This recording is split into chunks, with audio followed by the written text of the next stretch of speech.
Moving on to a murder trial today in British Columbia. Allan Schoenborn's words were described by some in the courtroom as the most horrifying they have ever heard.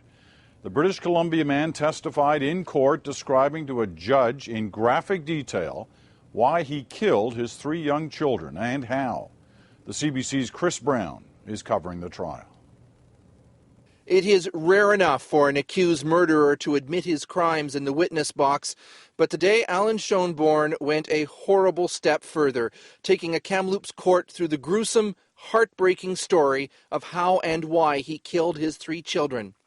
Caitlin, Max, and Corden had been living with their mother, Darcie, in Merritt, but that night he was looking after them in her home.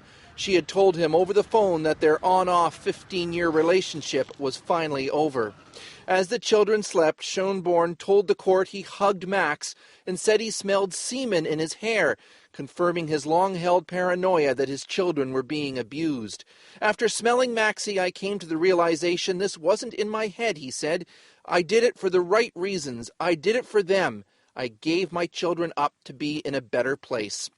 Schoenborn sobbed and then broke down in tears as he described taking a cleaver to his 10-year-old daughter as she slept. She may have put her hand up. She said, "I'm sorry, Dad." I swung again.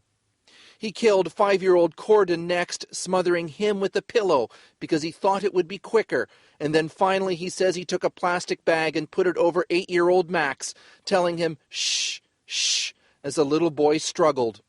Then he continued his testimony, seeming to speak to his former wife. "I'm so sorry to you, Darcie, that we didn't connect in that last phone call, that you didn't hear my plea." "Did you do the right thing?" asked his lawyer. "Yes, I did." Watching on the sidelines were 2 psychiatrists expected to testify later about Schoenborn's mental state. The defense says Schoenborn had shown signs of mental illness going back a decade, but prosecutors say that is just a cover created by an angry man with a history of intimidating his wife, who ultimately killed their children to try to hurt her in the worst way possible. Chris Brown, CBC News, Kamloops.